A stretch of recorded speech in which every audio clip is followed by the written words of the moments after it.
It's been a long year, but it's come to an end. And regardless of how your 2025 has been, one thing is sure: 2026 is gonna be the same if you don't get up and get. Am I right, Shab? Fully. I'm telling you. Sports fans, sports lovers, happy holidays, season greetings, compliments of the season to you, whether you celebrate or not. And welcome back to another episode of Global Sports from a Caribbean perspective, where we bring you the best teams, the best takes, the best sports, the best leagues, the best players right here from a Caribbean perspective. This is your host, Prime, and I'm here with my boy, Shabba.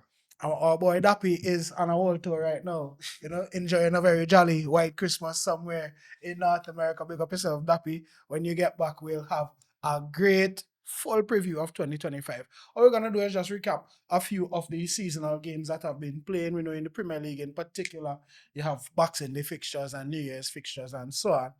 La Liga, however, is currently on break, much like a lot of the other sports around the world. So, not much to talk about, but still a few things to discuss. So, we jump in right into it. We have a packed show for you today. We're going to go through a few different things, but we kick things off as usual with this day in sporting history, and then we'll break down some of the key talking points from the European leagues, right? So, let's get into it.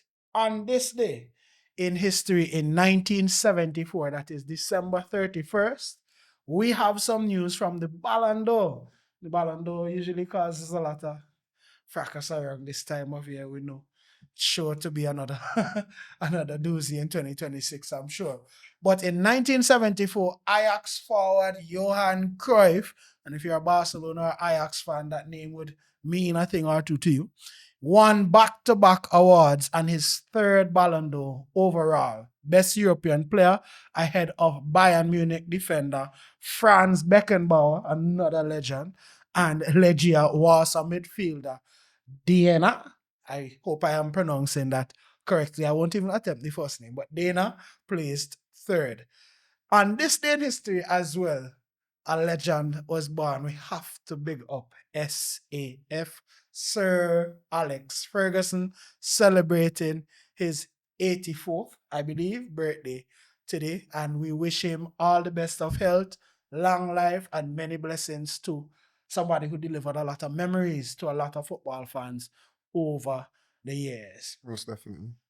Jumping right into it, history never gets old, but no time like the present. We want to kick things off with recapping the weekend results in the Premier League. I think that's round 18 now, so moving swiftly along. Just gonna quick fire some of these results, then we'll talk a bit or two about some of the results, right? So we had a draw between Man U and Newcastle. It was 1 goal each. Forest falling to City, 1-2. Arsenal defeating Brighton 2-1. Brentford defeating Bournemouth 4-1. Burnley and Everton played out a goalless draw. Liverpool defeated Wolves 2-1. Fulham got the best of West Ham 1-0 away. Chelsea fell to Aston Villa. Aston Villa has been having a great season, as we've pointed out. 2-1. Sunderland and Leeds, 1 goal apiece. And Crystal Palace fell to Tottenham Hotspur 1-0. So a lot of action in round 18 and a few talking points from some of the games. In particular, want to start by looking at Nottingham Forest versus Manchester City. 2-1 win for City. You understand, away victory at City Ground. Funny enough, we were talking about the name of the park earlier. Goals from Hutchinson, Reinders, and Cherky. Ryan Cherky is a name. If you haven't heard yet, you haven't been paying attention to European football this particular season. Cherky is one of Europe's most informed players right now. He netted City's winner in the 83rd minute, and he scored 1 goal and set up another. So really been contributing. That goal sent Pep Guardiola's team all the way to the top of the Premier League table. And Prime is smiling because that means my Premier League prediction is now on track. Well, only momentarily, because Arsenal faced Brighton later on that day, and we know how that went. It's now 8, I believe, Premier League goal Eight, involvements. 8 Premier League goal involvements for Turkey since the start of November. In that time, only Haaland with 11 and Bruno Fernandes with 9 have had more than him. Mhm. City have also now won 6 consecutive Premier League games in the same season for the first time since winning their final 9 matches of the 23-24 season. A run that saw them storm to the title ahead of Arsenal. It sounds very familiar. Yes. Their current streak might just send a shiver down the Gunners' spine. I agree because, like I said, I just feel like the ball genius. He moving quiet, or he trying to move quiet, but everybody who knows a thing or two about Pep Guardiola knows exactly what he is up You to know, this season. you That man can't. is a serial winner. He doesn't like to lose as much as he's going to laugh about it and play it off. So I see a very, very interesting first half of 2026 when it comes to the obvious battle for the Premier League title between Arsenal and Arsenal and City. Manchester City. And speaking of Arsenal, they were only able to hold on to the top of the table for what, a few hours. City, yeah. Yeah, Arsenal defeated Brighton 2-1 goals from Odegaard and one of their best players this season. One goal. Own goal. Own goal has been having a shift for Arsenal this season, definitely. They returned to the Premier League summit after holding out for that rather nervy 2-1 victory over Brighton at the Emirates. City had already pushed the pressure onto them, but Arsenal responded, you would have to say, like champions, restoring their 2-point lead. Start brightly, took a deserved lead in the 14th minute. Bukayo Saka was basically gifted the ball. He teed up Martin Odegaard, and Odegaard let a serious pile driver effort from long range, bottom right corner, lights out. Glad to have you. Arsenal could have doubled their lead before the break. They got down to a rather sharply from the Brighton keeper to stop Zubimendi a little flick on. But Trossard also had an effort that that went over as well. You'd have to say that it was a little bit unfortunate The own goal. for the own goal. Uh, More unfortunate than some of the own goals that they've had this season. He rose up to defend that Declan Rice corner, but he put it into his own net. Kind of unfortunate. Diego Gomez have the score after the hour mark. He put in the rebound after our effort had cannoned off the post. So you'd have to say, without a host of defensive players, Arsenal still lost another. So that would probably present a challenge for Arteta moving forward. They're already light at the back, but hopefully, they're gonna recoup some players in 2026. For sure, for sure. I would say that Arsenal again have showed to be very reliable in this title race thus far. And the players that are coming in for these injured players are just plugging and playing just as the player they're replacing. So it's very impressive the run that they're on, right? Um, they've held on for their 6 consecutive Premier League win, their longest run since 2022. And also mention the own goal thing. No team has benefited more than Arsenal in the top flight this season than Arsenal, right? So Brighton are now winless in their last 5 games and will need to pick up as well. Yeah, suffering under that champions cause that people have. They have an air about them this season for sure. Yeah, They seem to be getting the results when there's opportunities for a slip up. that's true. Speaking about slip ups, Liverpool steadying the ship a little bit with a 2-1 victory over Wolves. Woods and Gavin Birch with the goals. Bueno with the goal for Wolves. Woods with his first ever Premier League goal. Took a while for Santa to deliver the present, but I guess he got there in the end. Liverpool hung on to beat rock bottom Wolves, the mighty Wolves, 2-1 at Anfield. Woods poked beyond Jose Sa in the 42nd minute to seemingly put the Reds out of sight. They went 2-0 up with that goal, but only 89 seconds after Ryan Gravenberch broke the deadlock. So they were going good. They dominated the first half with both Hugo Ekitike and Alex McAllister striking Jose Sa's left-hand post before their quick-fire double before the interval. I think Gravenberch also swept home after Jeremy Frimpong picked him out with an expert cutback. Then Woods prodded past Sa after staying on side to receive Ekitike's threaded pass. Wolves, who had earlier seen lively teenager and their winger Mane test Allison from the edge of the area, refused to go down without a fight in the second half. Bueno reacted the quickest when Allison clawed out a towering header off the line. It induced some anxiety amongst the home fans, of course, I'm sure, with, given some of the other results that they've had this season. For sure. A lot of giant killing going on. They probably would have seen that goal going and thought, oh no, it's happening again.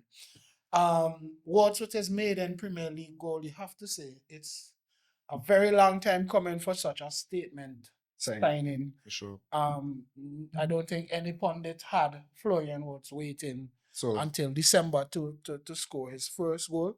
It's his 21st shot in the competition, however, and it's his 17th game in the English top flight. so that's a really long time. I guess this is what they say about, players taking some time to acclimatize, and this is another chip on Premier League fans' shoulders, definitely, to say, oh, you can't just come from a bush league, as we would call it, and That's so true. walk into one of the best, if not the best league in the world and think that you'd have it the same.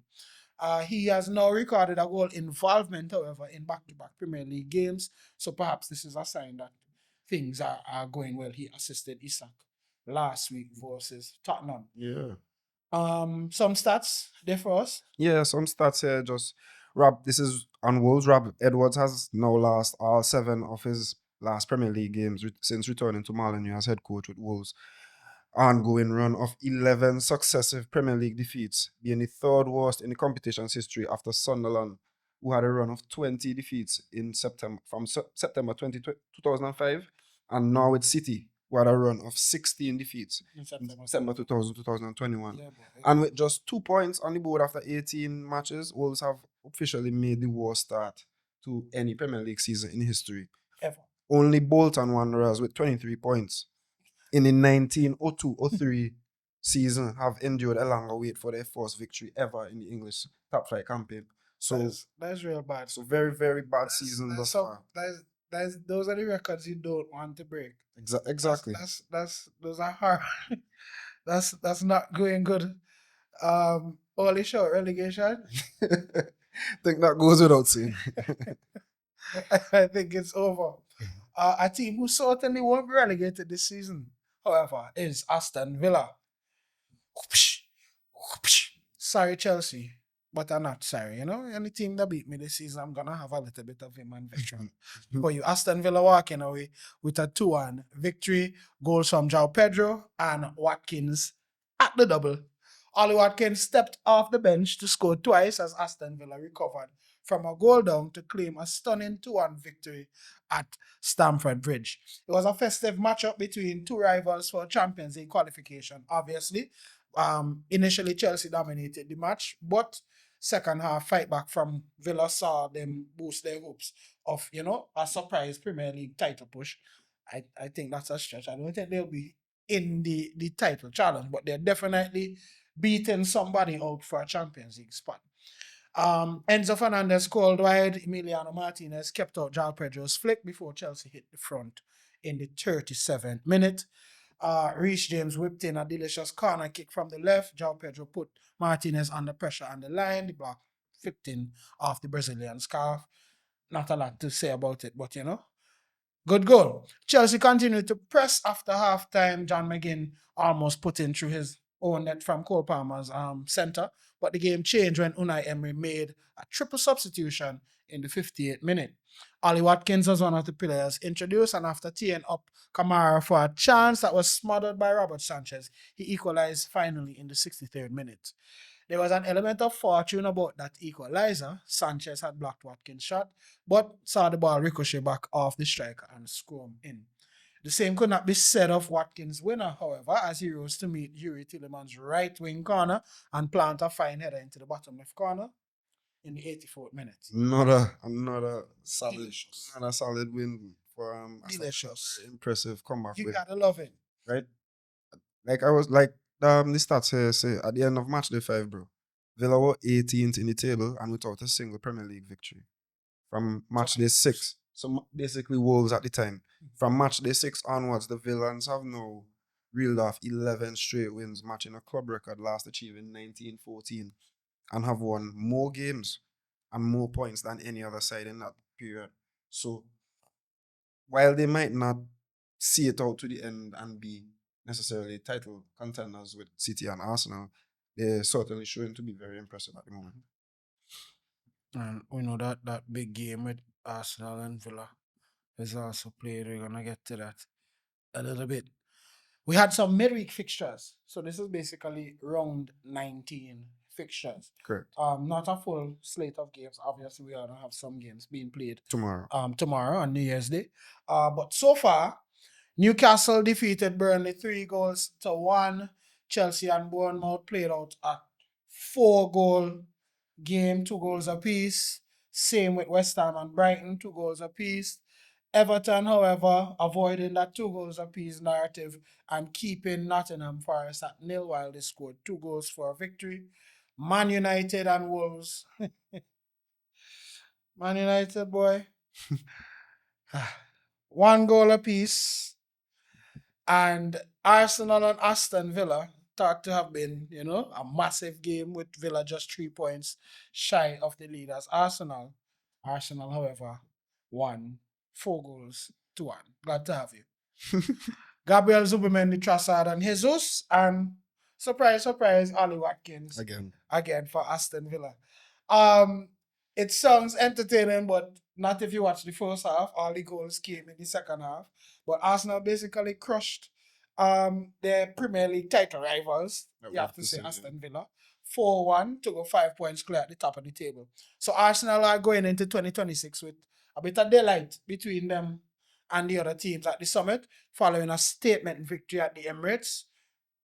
Though Manchester City could cut their lead back to 2 points when they visit Sunderland tomorrow on New Year's Day. So we'll wait to see what that result is like. And hopefully we'll have some more things to discuss. Villa showed enough in the first half to suggest that they could achieve a club record. Villa showed enough in the first half to suggest that they could achieve a club record 12 straight wins in all competitions, like we were talking about the stats, that 11 straight wins. However, at the home of Unai Emery's former employers, Ollie Watkins missed their best chance before halftime, sweeping wide following one of the several incisive counter-attacks that they had. Arsenal came out of the interval a transformed team, well revived, probably had a good set of halftime talks by Arteta, who knows. However, when they came out swinging, 2 quick fire goals within 7 minutes of the restart. The first game, when Gabriel profited from a little bit of weak goalkeeping from Martinez, he nodded home in the 48th. The second, Zubimendi finished with the outside of his foot after Odegaard had found him in the middle. There was a bit more intense pressing from the front, and that gave them the third goal in the 69th minute. Trossard, outstanding first-time finish. He survived a VAR check for 2 possible offsides in the build-up. He got his goal in the end. Jesus, however, got in on the act in the 78th minute, taking in Trossard's centre and calling home, only 55 seconds after stepping off the bench before removing his shirt amid the jubilant celebrations. Jesus back amongst the goals, back amongst the celebrations, and he's a part of this team too. He belong to Jesus. He deserves to be there. Villa did at least get on the score sheet as Watkins stopped home after Marlon had hit the post 4 minutes into stoppage time.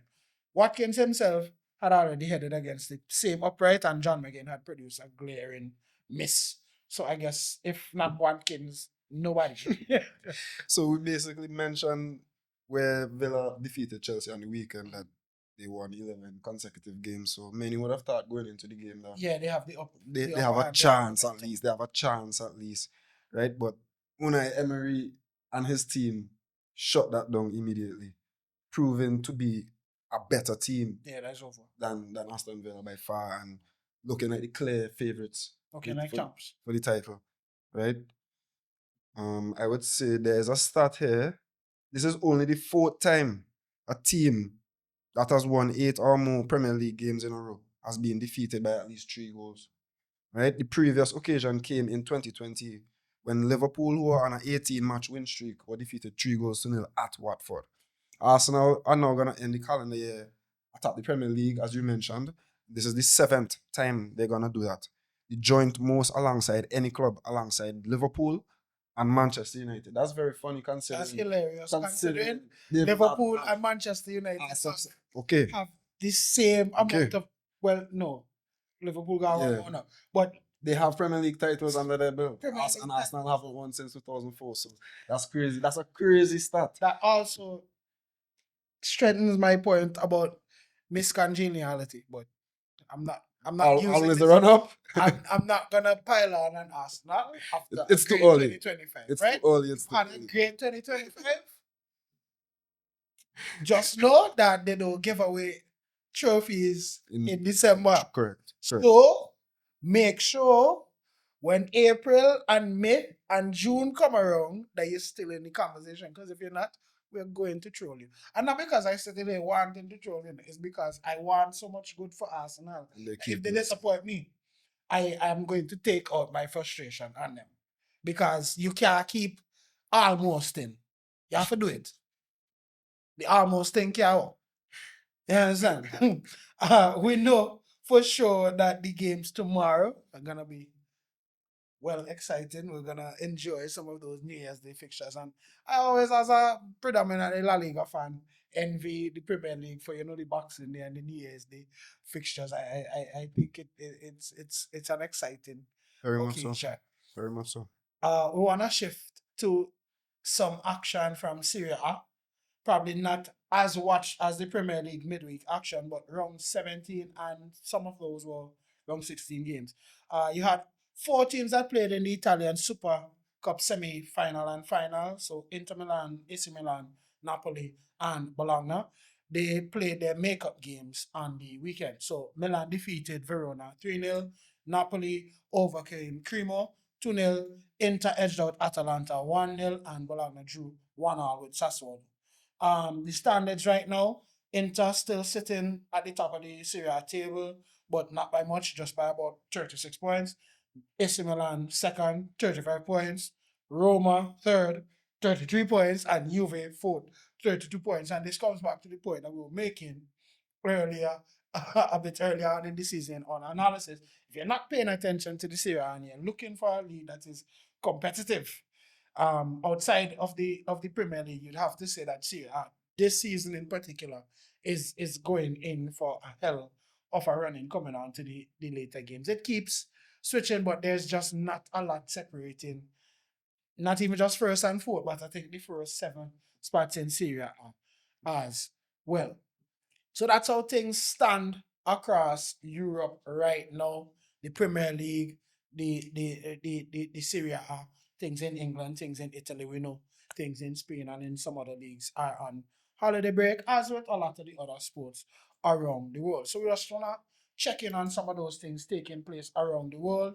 We know we have the African Cup of Nations currently taking place. Morocco, Egypt, Nigeria, Senegal, Algeria, and Ivory Coast have all won their groups. Mali, South Africa, Tunisia, Democratic Republic of Congo, Burkina Faso, Cameroon, they're all second place in their groups. And Mozambique, Benin, Sudan, and Tanzania are the four who are best third place teams. So those are the qualifying teams. The round of 16 fixtures are as follows.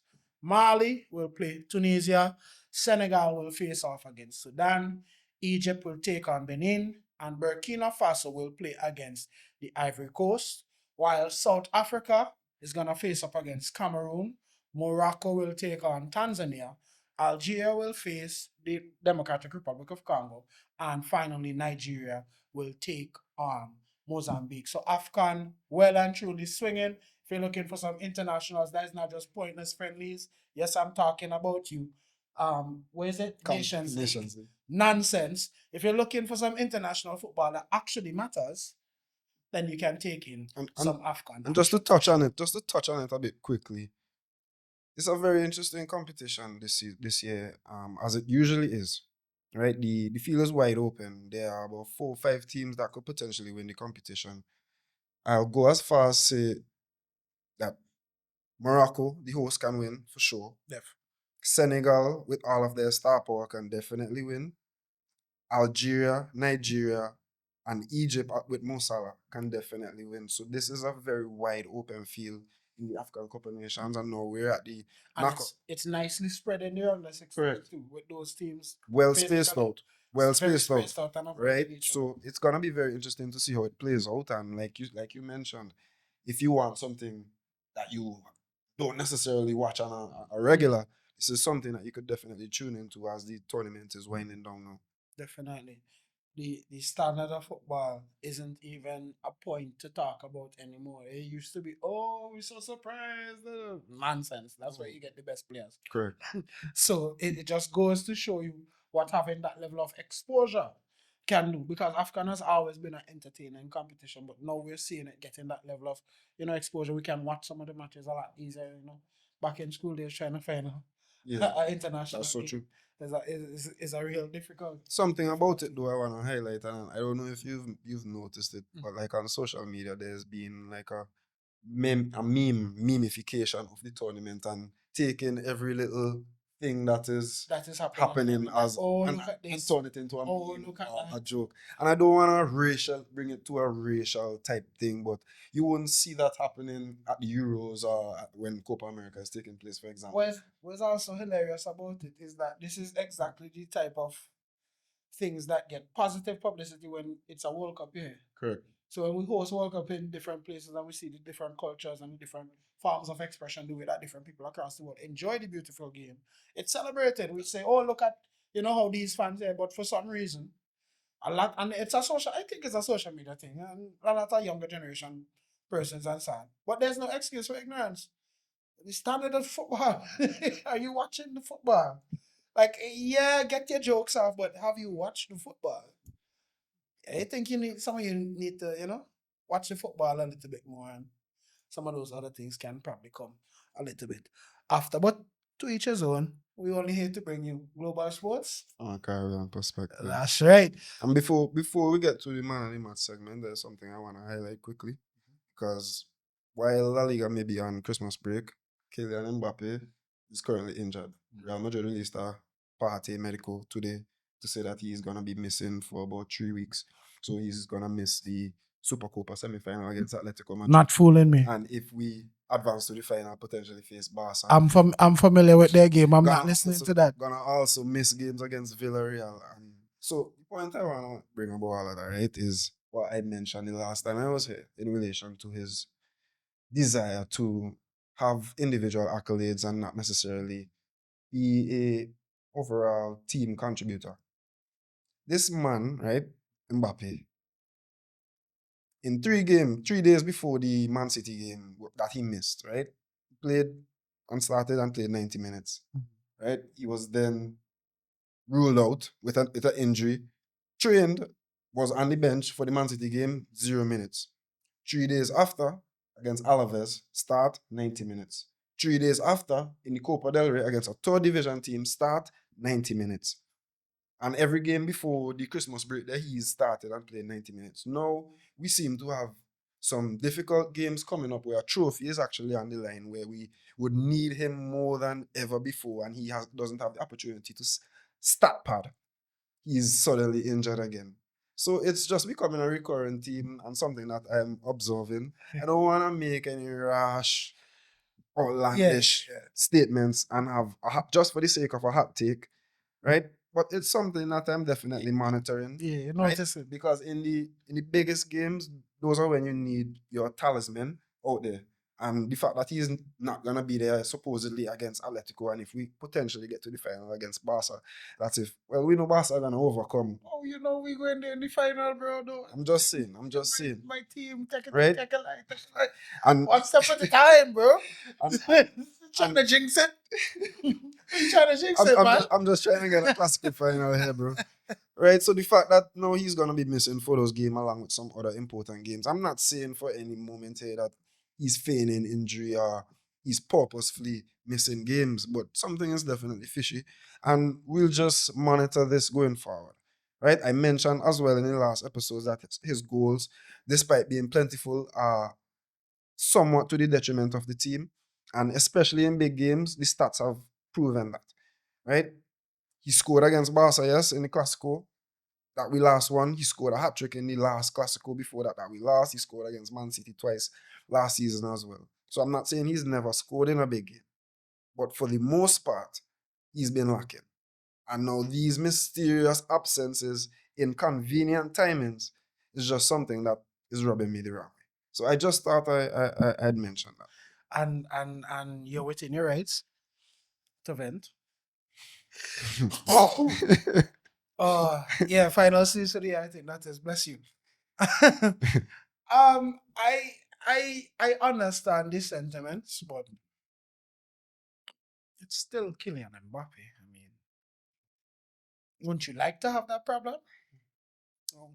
To be honest, at the moment, no. Yeah. The team that he joined was a Champions League and league winning team. We were functioning as a unit, team fighting for each other. Nobody playing out of position to accommodate a superstar. Nothing. So if you asking me that question, the honest answer would be that I would rather my team go back to the way we were without Mbappe, with Jude and Vinicius being the starlight. Yeah, like Real Madrid. Yeah, And Real Madrid must have the best players. the best, regardless of tactical Regardless fit. Regardless of of tactical fit. So, Mr. Perez, that's what you like, and this is what you're gonna have to endure. Watch, I only troll it and enjoying it for as long as it lasts. I know, as a person who has been watching football for quite some time, that it is only a matter of time. If it doesn't work out, then the dances that I do before every budget game have been working. Bro, we've had If it doesn't work out for Kylian Mbappe and he doesn't score a bag of goals and win a bag of golden boots bro. and Champions League and I didn't La wanna Liga titles, then I would be the most pleasantly shocked football fan on the face of this earth. I don't know I don't know how much more evidence you need, bro, because let's be honest, since the 2018 World Cup that he won, he's not won any significant trophy in his career aside from insignificant league titles in France. He's had Messi as a teammate, the greatest player of all time, run him out. Neymar, one of the greatest talents of this generation, run him out.